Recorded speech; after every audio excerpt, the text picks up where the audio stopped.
So I have this book here. Wonderful. You know this is radio, right? No one can see your book.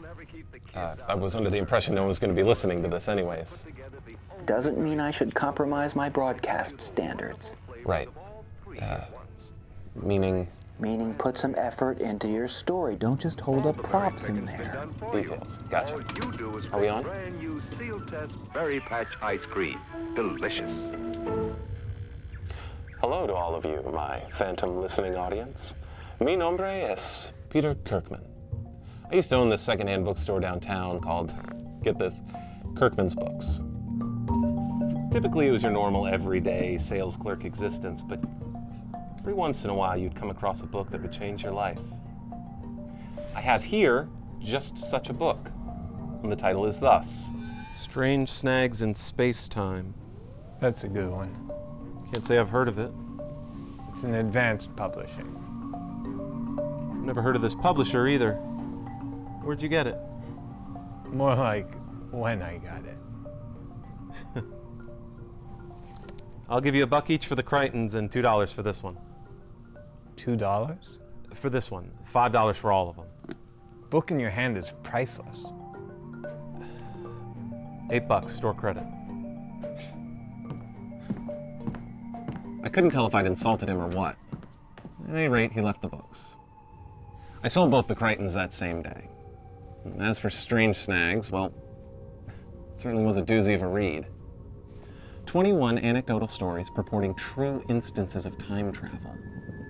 Chapter 6 especially caught my eye. Whatever happened to Peter Kirkman?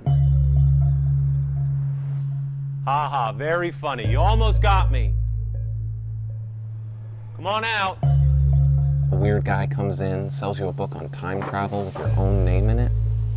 Good stuff, but this was a joke. It certainly was elaborate. The chapter was 30 pages long. I can't say it wasn't a captivating read, seeing as how I was the main character. The book detailed an assassination attempt on President Truman and how a mysterious man named Peter Kirkman prevented it. I was still pretty sure this was all a setup. But I did some fact-checking. See if any of the names or dates were even right. And that's when I realized I'd truly hit a strange snag in space-time. Holy shit. I reread my chapter over and over. I soaked in every detail. Then I made myself an expert on the Truman administration.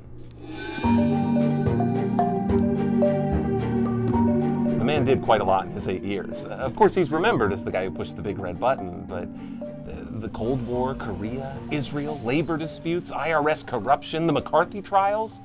Did you know the entire interior of the White House was demolished and rebuilt while he was in office?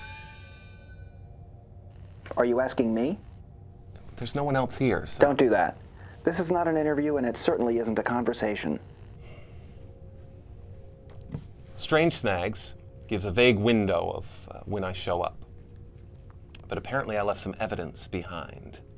A fragment of a receipt dated 2 weeks prior to today from Target. So 2 weeks ago, I made a special trip to bring that fateful receipt into existence. It was a lot more pressure than it should have been. I mean, I wanted Mike and Ike's, but was that really profound enough? This receipt was bound for destiny. I felt like I should get something more important. Fuck it. The story did not end well for our hero. After he warns Truman about the plot on his life, Peter Kirkman's never heard from again. The book speculates he's captured and taken prisoner as an enemy spy for the rest of his life. Some hospital records from the mid-'80s seem to corroborate that, so... At least I live another 30 years. You expect to be going back soon? Oh, are we on speaking terms now? Do you expect to be going back soon? If I don't, there's no telling what'll happen. Can't simply let an American president be assassinated. Especially not my new favorite. America was not built on fear. America was built on courage and an unbeatable determination to do the job at hand. Men make history, not the other way around. Actions are the seed of fate. Deeds grow into destiny. So, what now? What now what? Well, I'm here. I'm ready. Let's do this. Do what? But isn't this how I go back? Is it? I don't know. The book never said how it happened. Better not lose that receipt. Are you serious? Jeez. I was all set for today to be the big day. You know, I closed my shop. I said goodbye to a bunch of people. That's gonna be awkward to go back to. You're telling me. Why did you think this station had something to do with it? XKWX is mentioned in 2 other chapters. Shall I read them? Absolutely not. I don't mess with time travel here. Too confusing.